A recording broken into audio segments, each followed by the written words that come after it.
thank you all for signing on today. I know it's Thanksgiving weekend for some of you on the West Coast. It's 10 in the morning. Um, and for everyone on the East Coast, it's definitely not an easy weekend to be here. And we very much do appreciate that you guys took out the time of your day, your long weekend, and that you guys cared enough to sign on. Okay, Fleur, where are you? I'm Could right you here. unmute that way? All right, let's find you that way we could bring you up to the spotlight here. Okay, perfect. Close that. And okay. So everyone, I'd like to introduce you all to Mrs. Fleur Hassan Nahoum. She is the Deputy Mayor of Jerusalem in charge of foreign relations, international business development, and tourism. And she's someone that I personally look up to immensely and is a real inspiration for me in everything that I do. So, Fleur, it is really such an honor to have you here tonight, or today, for all of the people joining us from America. And I think that we'll just go through some questions that were prepared, some by our students, some by our executive board members, really covering a number of topics. And then at the end, we'll open it up to Q&A from all of the students. Sound good? That's great. I always prefer when there's questions because then we can actually have a conversation. Okay, amazing. So throw them at me, go on. So why don't you just start by introducing yourself a little bit. I know you are the Deputy Mayor of Jerusalem. I named a couple of your portfolios. What exactly do you do as far as, being deputy goes? That's a great question. And it's really wonderful to be here with all of you. And Saul, well done for organizing this. It's so wonderful to see young leadership taking control. It makes it so much easier when you have people with so much passion and energy for the Jewish people who are also just 18 years old. I'm just in awe of all of you. And I'm very proud of you, Saul. I'm happy to have you working with me at the moment. So what do I do? Well, that's a really difficult question because I feel like I do a lot of things. But basically, bottom line is I represent Jerusalem to the world and I bring the world to Jerusalem. So how do I do that? So as you said, I am the holder of the foreign relations portfolio. That means that anything that Jerusalem has to do with its connections to Jewish communities around the world, different countries around the world, cities around the world that we have collaborations with, that's all something that I handle and I develop. The second part of my job is, of course, the diplomatic corps that sits in Israel, and some of them are in Jerusalem. And I'm their point person for anything they may need with the capital city. You have to remember, Jerusalem is not just the capital city of the state of Israel, but Jerusalem is also the capital city of the Jewish people. It's your capital city. It's the heart and soul of the Jewish people. And I take that obligation very seriously. So I feel that I'm representing my city, which is also my capital city, but it's also the heart and soul of my people. I feel like I'm representing to the world, but I also feel like I'm your voice in Jerusalem because I wasn't born there, because I come from the diaspora. I feel that I can also bring the voice of the Jews around the world to Jerusalem, and also, of course, the needs of whatever foreigners are in the city, the diplomatic corps, etc. So that's the part that is related to my foreign relations. Then I have economic development for the city. So economic development for the city is more about taking the populations in the city that are more marginalized. So in this case, it would be the Haredi population and the Arab population. Why? Because they have very low workforce participation. And so what I try and do for the populations that are, let's say, on the periphery, not physical, geographical periphery, but the economic periphery, I try and embrace them into the assets of the city and the startup nation, and to train those populations to be part of the human capital of the city. So with Haredim, we try and get them into high tech, and with Arabs as well, with Arab young people who are engineers, to try and include them in high tech, because I believe that if we are one united city, then everybody needs equal opportunity. Don't let anybody fool you. We have equal rights in the city. What we're working towards is equal opportunity. And this is what I try and do through my economic development portfolio. And lastly, my third portfolio is tourism. And tourism is actually something which, when I took over, was a fun portfolio. And then the corona hit and it became a train wreck, because 30% of the economy of our city is service oriented and somehow connected to foreign tourism. And since COVID, that has been completely destroyed. And so we've had to find creative ways of keeping small, medium-sized businesses afloat whose income is tied in to tourism. So on a day-to-day, that's what I do in my hat for the city. But as you know, Saul, I have a few other hats. If you want me to go into them or you want to ask me separately, let me know. So before we even get there, you mentioned that you made Aliyah. You were an immigrant. You were born in diaspora. You were born in London, grew up in Gibraltar, went back for college, and then somehow ended up in Israel as a deputy mayor. What was the progression going from all those different places to eventually representing all us in the city of Jerusalem? Sorry, Saul, I was having some connectivity issues. I just changed the thing. Sorry, you're saying my journey from studying law in London to deputy mayor? How does that happen? Even before that. Oh, to Israel? Even before that, we could go from Gibraltar to London to Israel, how you bounced around from all these places and then ended up in, our homeland. Well, the wandering Jew, right? So we'll start with the fact that I come from Gibraltar, which is a wonderful Sephardi community in southern Spain, which is a British protectorate. If we're compared to Gibraltar, people always ask me, how do you compare Gibraltar? What is Gibraltar? So the closest American reference that I've managed to find is Puerto Rico. So Puerto Rico's relationship to America is very, very, very, very similar to Gibraltar's relationship to the UK, to the United Kingdom. And that is, we are not a state, like Puerto Rico is not an extra state, but you are under the umbrella of the United States. And if the Puerto Rican wants to move to America, they can. It's the same thing with Gibraltar. So I have a British passport and I moved to the UK to study law.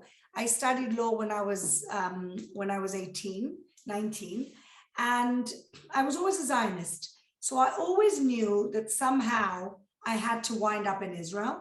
When I came to Israel the first time, I was 14 years old. I loved it. I was so excited by the fact that, after 2,500 years, Jewish people have self-determination, have autonomy to decide what we do with ourselves as a people. And that was very exciting to me. So I was always thinking about Israel. I was here every single summer. I did Hebrew U courses. I did, SEM one summer. And so I was always kind of very connected to Israel. And then I was studying in London and my husband, there I met my husband. He's also Sephardi. He's Iraqi Indian. We're a big Sephardi salad. And he is, and he was the same. He wanted to make Aliyah. And so we got married and we made Aliyah 2 years after getting married, no children at this point, which helped because it's difficult to immigrate with kids. I started working in a nonprofit organization called The Joint, which is an American organization, the American Jewish Joint Distribution Committee. It's the largest Jewish humanitarian aid organization in the world. And I worked there for 6 years. And I felt that through the Joint, I got to understand Israel's social gaps and where the problems lie and which populations are falling through those gaps. And when I finished there, I was actually, I was happy to stay, but I was recruited by a small organization called Tikva Children's Homes, which is actually headquartered in New York. And they have children's homes in the former Soviet Union in Odessa. And they deal with the most, I would say, wretched children, Jewish children in the world, abandoned and abused Jewish children. And I was very privileged to work for them for 5 years, because I felt that in that job, it's really about saving lives. These kids are on the street, many of them, and they wouldn't survive if they were not saved by Tikva Children's Homes. And so I was doing that for 5 years. And then after 12 years in nonprofit, I wanted a change. And a friend of mine was, she had a company doing strategic messaging and training people how to public speak. And she said to me, you know, you're a good public speaker. Why don't you help me train people to public speak? And I do love teaching. And so I said, why not? So I created, I mean, we parted ways. She wanted to go a different direction at some point. But basically, I set up a company to help people with effective messaging and the delivery of those messages, which is essentially public speaking and presenting. And I did that for 5 years. And it was through that I was asked by a small political party, a local political party, not a national, a local political party, to help them with their messaging for their upcoming campaign. And at that point, I thought to myself, well, I'd really like to get into political messaging, because I come from a political background. My father was a politician. I was always like, you know, high school class president, and then I was college Jewish society president. You know, people who are always presidents of something end up, you know, continuing in that path. You know, when you're a politician, you're kind of born that way. You know, you're always the person to step up to the plate.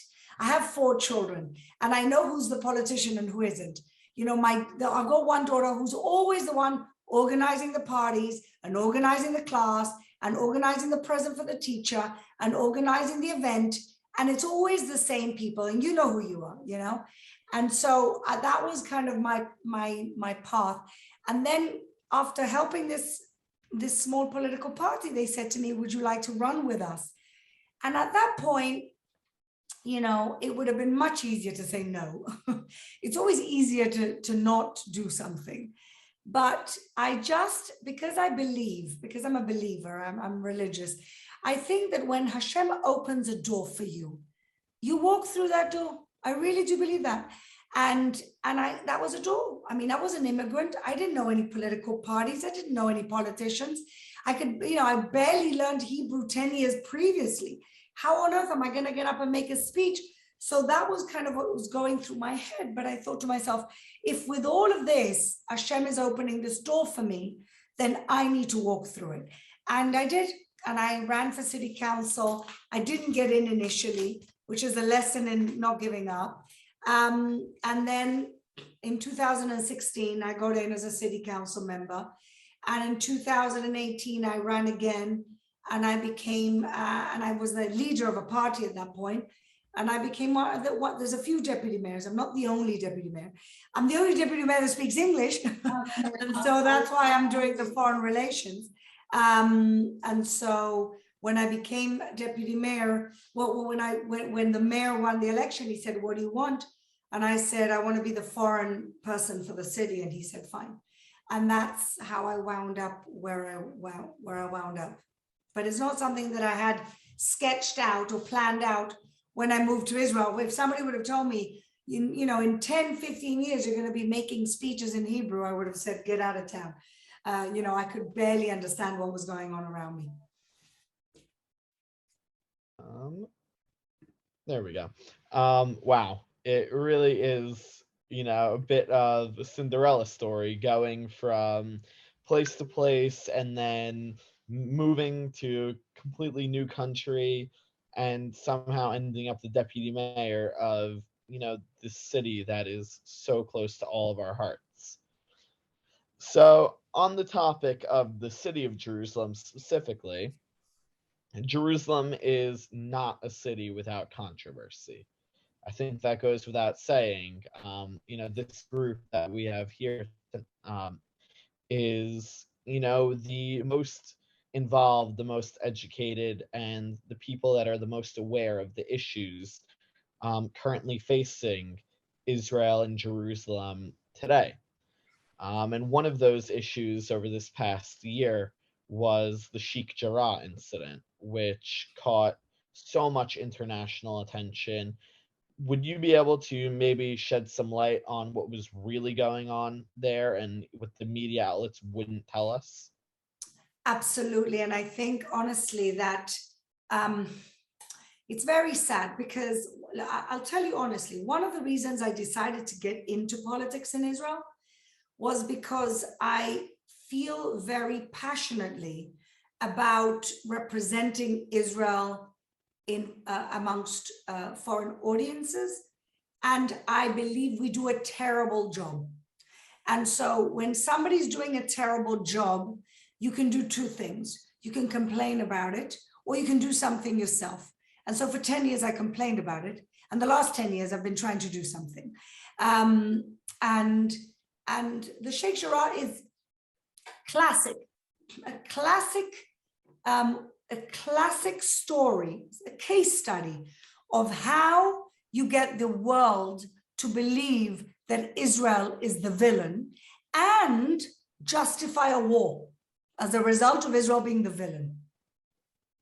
And so I did what I could as one person. I mean, if you Google me, BBC, Sheikh Jarrah, I'm there fighting the good fight.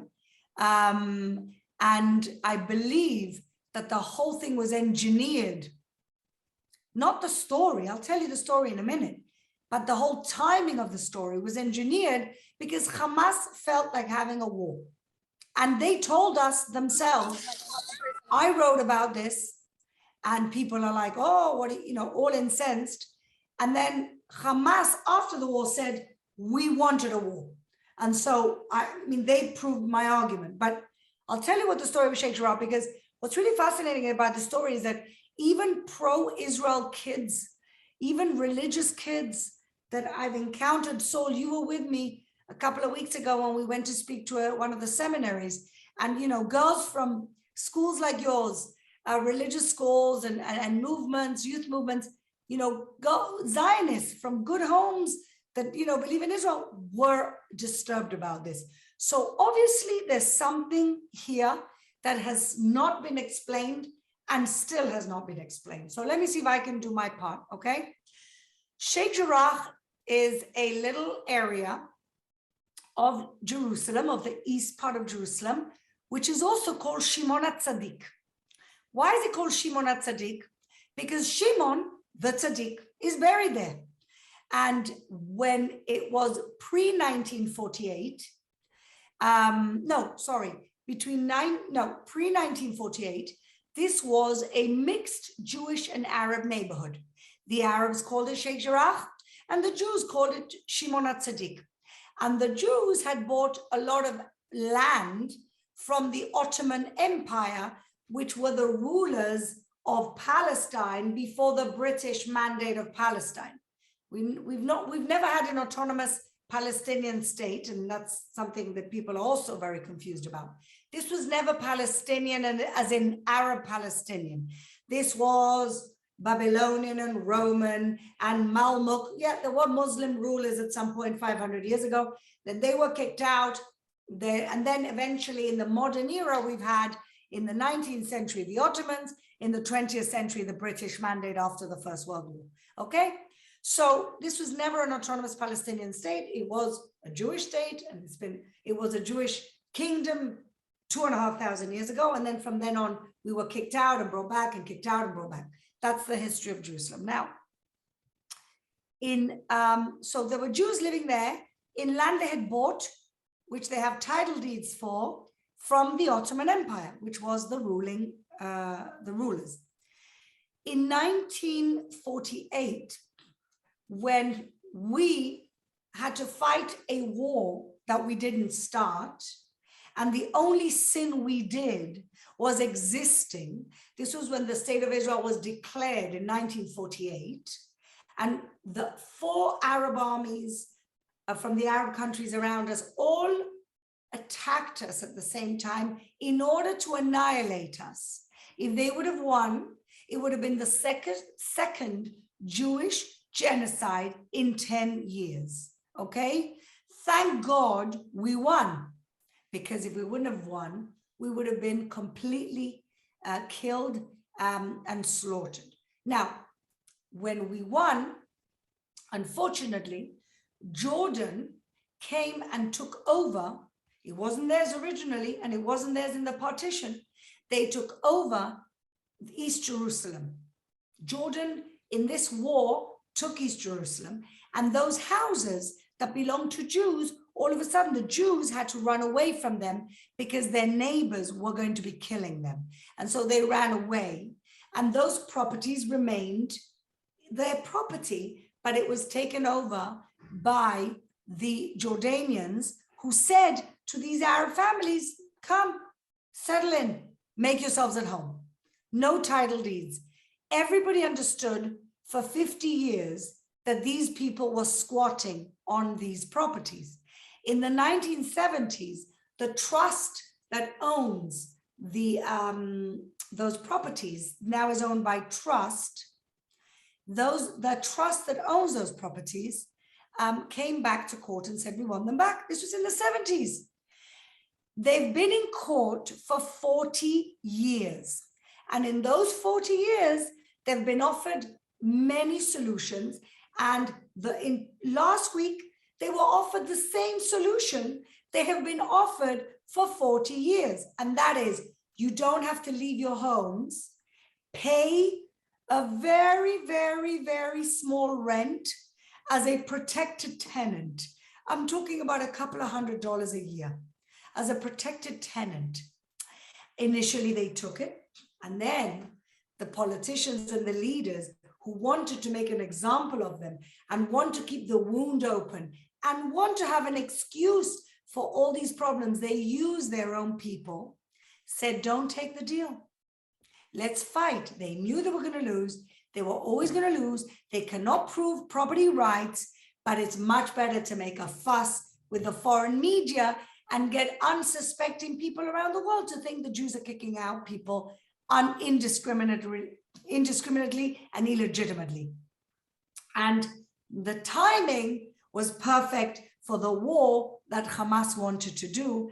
For the court date, they took it as a date that they could curate a provocation and go to war. So that's the story. Last week, again, they were offered protected tenancy. I heard they took it, then I heard they didn't take it, then I heard they took it. I don't know what they're going to do, but believe me, they've been given many equitable solutions for this problem. And if they don't take it, it's because they're purposely wanting for this to continue. Wow. Definitely was not portrayed like that in the international media. And I think that it's really great that we got the opportunity now to hear it from someone who's on the ground, someone who's a lawyer and really actually knows the details and the context of everything we saw a couple months ago. So shifting away from some Arabs that we're not getting along with, like the East Jerusalemites, why don't we talk about some Arabs that we are actually getting along really great with, namely the Abraham Accords. You have had a lot of involvement in them over these, last year that they were signed. Do you feel that they've actually impacted? Is it him or me? Him. Oh, sorry. I just told him. No problem.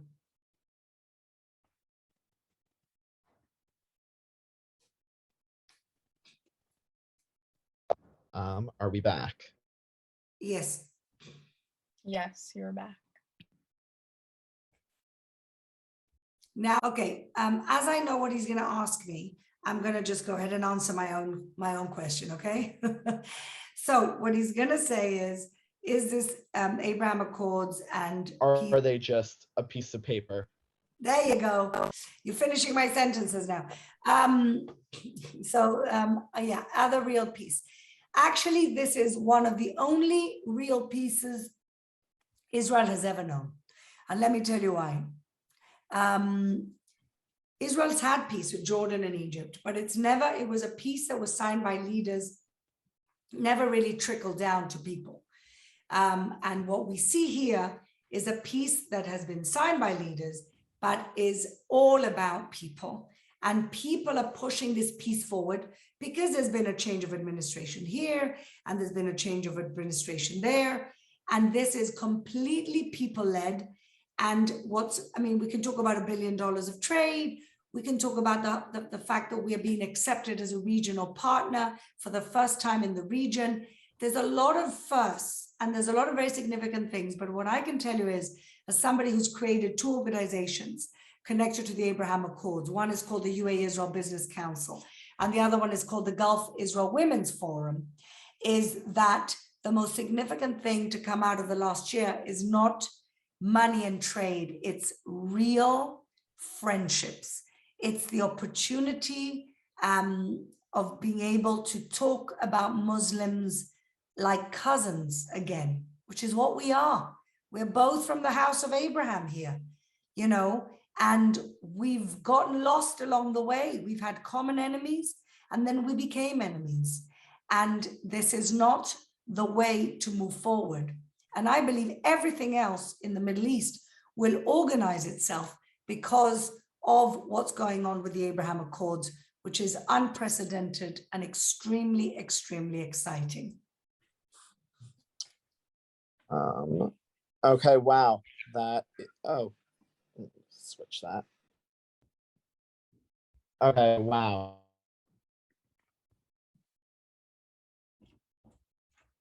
Accomplishment. Would you be able to, expand a little bit more on the UAE Business Council, how it's actually changing things, So economically? somebody just between- asked friendship between leaders or actual citizens. Well, my point was that it is real friendship with people to people, not leaders. Leaders also friendly, but that doesn't bring you real, lasting, sustainable peace. People to people does that, and not leaders. So yes, that's what's going on here. I'll expand a little bit. So funnily enough, before the Abraham Accords were actually signed, my friend and I, we realized something was cooking. And so we created the first ever business council between the UAE and Israel. And the minute that the Abraham Accords were announced, we didn't expect the announcement to be so soon. We didn't expect it to happen so soon. We created the first online platform for businesses to be able to connect to other businesses. And today we have thousands of members. We've had tens of seminars this year. We've had online events, we've had physical events, and we really have put together a lot of people according to their verticals, according to what they're interested in. And so I'm very, very proud of the fact that we were really the first people there doing this. And then, of course, because I believe very much in female leadership, and I believe that women can actually lead forward peace in the Middle East. I also created the Gulf Israel Women's Forum, and that's more expansive than just the UAE and includes basically most Middle Eastern countries. We've created a forum for Middle Eastern women leaders to be able to talk to each other, connect, do business, culture, friendship, and anything else. And I'm very excited. The first ever in-person event between Emiratis and Israelis were women. It was my women's council. And so I'm very proud of that. And I do believe that, all of us who have a stake in the Middle East have a part to play in bringing peace forward. Wow. It's really a ambitious project, and something that I think all of us are so happy to see happen in our lifetimes. Here we just got a question. How do you keep small businesses afloat if COVID is hurting the tourism industry? Okay, so I guess we're shifting back to Jerusalem. Sorry, and what was the tourism. first part of the question? I didn't hear it properly. How do you keep small businesses afloat if COVID is hurting the Great tourism question. industry? Well, the first thing I did was create a municipal committee to discuss this, not sort of buried in a committee, so that we can actually. I'm a big believer in listening to people who are stakeholders and not just coming from the top, telling them how it's going to be better for them. But I want to hear their ideas, and so I created a municipal committee for this. And what we did was remember that people couldn't come into the country, but Israelis couldn't leave the country, and that's a market. And so 4 million Israelis that normally leave the country to go on holiday is a market for tourism. So what we did was we branded Jerusalem to Israelis as an exotic, faraway location right around the corner from them, where you can visit Roman ruins and Babylonian ruins and do the stuff that you'd go to Rome and you'd go to European countries. And hey, it's in Jerusalem, all these different layers of history and periods of different history. And so we did this whole thing, and we managed. I wouldn't say, I mean, it was successful in getting Israelis who normally would only go for like beach holidays, or we managed to sell the whole kind of Jerusalem is different, its history, and to come to the city. And we did that through financial incentives, by incentivizing people for staying a night in a hotel, by giving them a free, that the city paid for, giving them a free tour guide, or giving them a free tour, tourist site to go to. And that's what we've done. We've put aside budget to help different tourist attractions digitize, to do kind of virtual touring. And now we're doing a lot of conferences, and hopefully, this whole Omicron thing will blow over and we'll be back to getting everything together in the next few weeks. Definitely. So although it's been delayed quite a few months and there's a lot of political background behind it, you are in a very good position to potentially become head of the Jewish Agency for the State of Israel. Before we go into, why you would necessarily want such a position or anything like that, would you just be able to tell us what the Jewish Agency is and what they do? And then also, just quickly answering somebody who asked about the citizens' taxes. No, this money is extra money coming from the Jerusalem. Jerusalem has a ministry. So there's called the Jerusalem Affairs Ministry, and the money is coming from their special budgets and not from taxpayers, and not from Jerusalem tax money, okay? Yes, Jewish Agency. Jewish Agency was the government of the State of Israel before the State of Israel was a state. In other words, it was the makeshift government of the Jewish people waiting for statehood in the State of Israel pre-48. And that's very important, because it was the government that we had before we were a nation.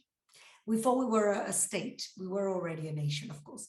And so, and that was its first chairman was David Ben-Gurion. When Israel became a state, people were like, okay, what's the Jewish Agency going to do now? And of course, they did the job of building the state by being the organization that gathered and brought in all the immigrants from all around the world to Israel. And of course, we doubled and tripled and quadrupled our population every single decade. And the Jewish Agency was the organizing body dealing with all of that. And in the last 10, 15 years, the Jewish Agency has also turned its sights to managing and enhancing and developing and enriching the relationship between Israel and the diaspora communities. So today, it handles that and immigration to Israel, and doing the technical immigration to Israel when people want to make Aliyah. So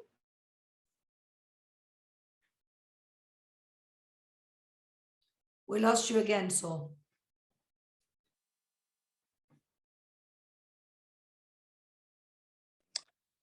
We prepared a backup this time. So you mentioned how the Jewish Agency is representative of Jews across the world, and works on all of their behalf.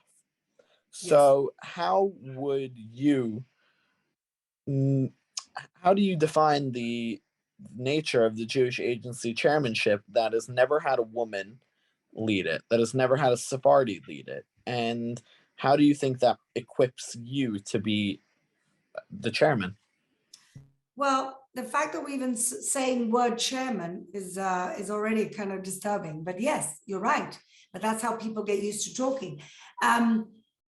Look, I think that an organization that is representing the Jewish people has to represent the beauty and the pluralism and the diversity of the Jewish people. Now, I don't believe in choosing somebody for a job just because they're a woman or just because they're Sephardi.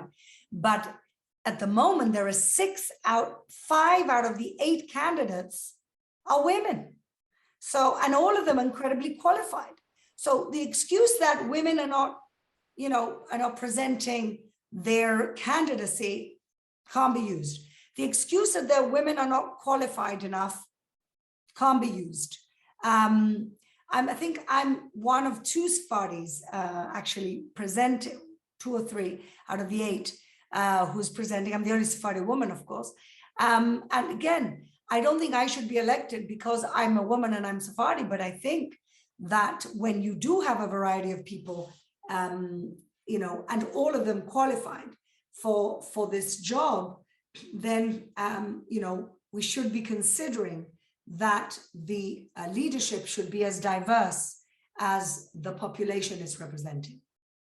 Yes. So, on the topic of diversity, you pray at both Ashkenazi and Sephardi minyans.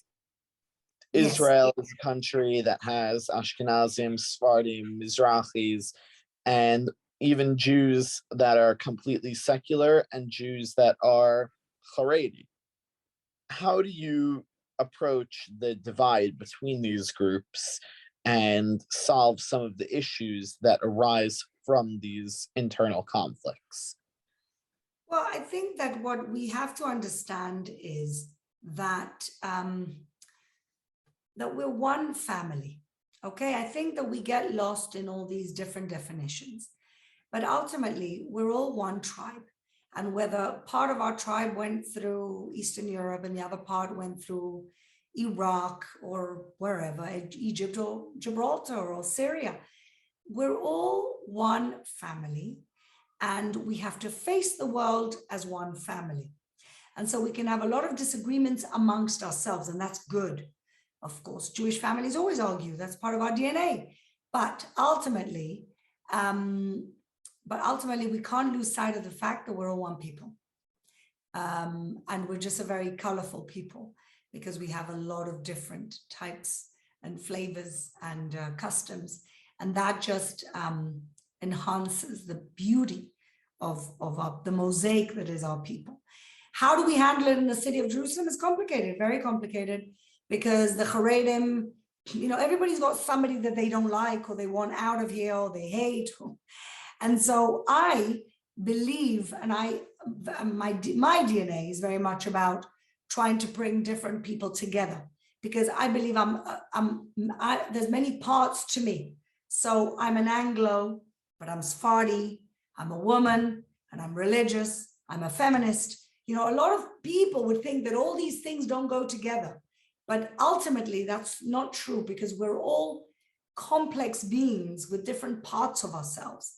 And so is our people. Our people are a complex people with different parts of ourselves. And so what I try to do is to be a uniter and to not go hating on people, even when they really annoy me, to try and use a different tact and to try and bring them in and not alienate them, even the people that I want to, that I'm really, really angry with. And so I think that the fact that I come from a diversity makes me suitable for this, and that's what I try and do. But believe me, there's a lot of division amongst our people, a lot. It's a shame. Wow. And it's something that I think all of us have to continue working toward, being more accepting of others, understanding where they're coming from. And that is really how we're going to accomplish great things. And, someone in the chat just said, that the thing that gives power to our enemies is our hate for each other. And I think that that is so true. Yeah. So being that now it's already getting a little bit late, I think we'll ask you one final question and then we'll One open second, it I up. want to answer if I'm associated with Jerusalem College of Technology. Yes, I am.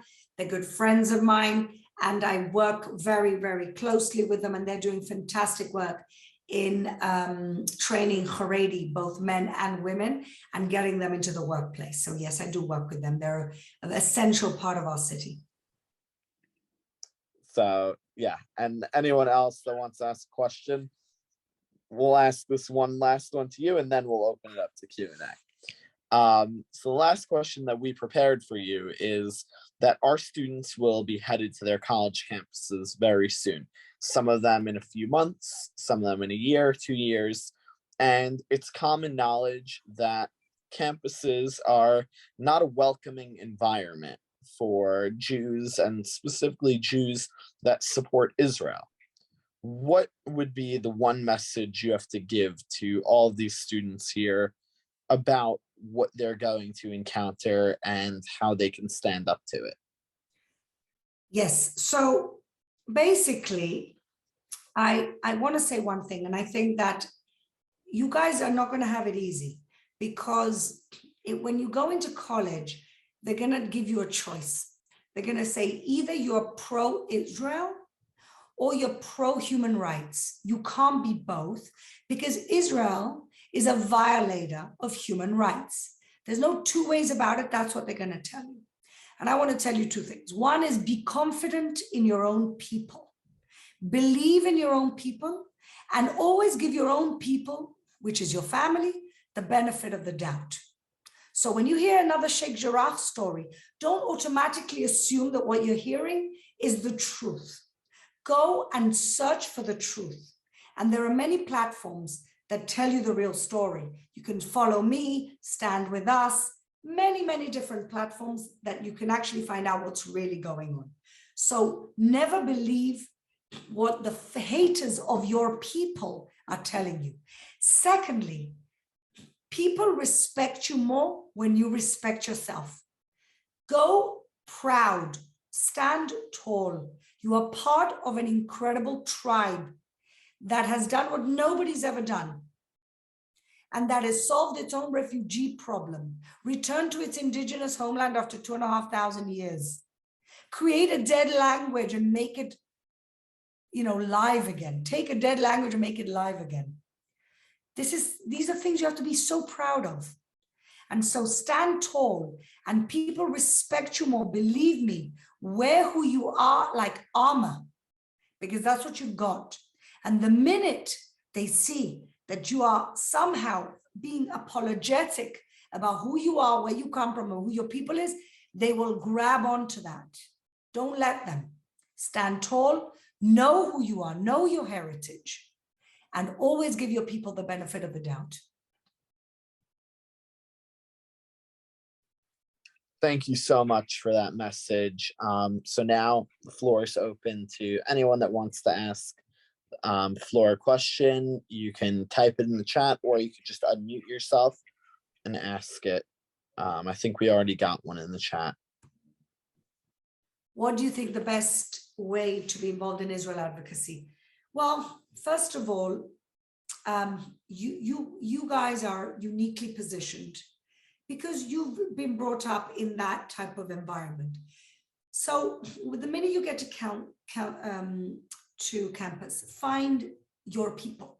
Find your Hillel house, your Moshe house, your camera on campus, your Stand With Us, whatever is there, find it, join it, and make that your community. So at least you have people like you with you and you don't feel alone. Secondly, just inform yourself as much as you can. Read, get yourselves, understand your history, understand the Israeli-Palestinian conflict. There's so much you can read that would inform you, and make sure that you give intelligent answers, and you can, you know, go out there and really and know what you're talking about. I can give you some, you know, I can give you, if you want, I can write some recommendations of books to read, but there are many out there. You can do the Noah Tishby one. That's speaking in kind of the millennial language. I'm reading a fantastic book, a comedy book at the moment, called Catch the Jew by Tuvia Tenenbaum. And they talked about the hypocrisy of the peace movement and the hypocrisy of the different, you know, organizations that support the different Palestinian groups. Anyway, there's lots to read. You can go to Stand With Us and go to their resources. They're fantastic. They're good friends of mine. There's no lack of knowledge out there for people who are looking. So just make sure that you are confident in your own arguments. And you can do that through the many different fantastic organizations on campus. Okay, does anyone else have a question for Fleur?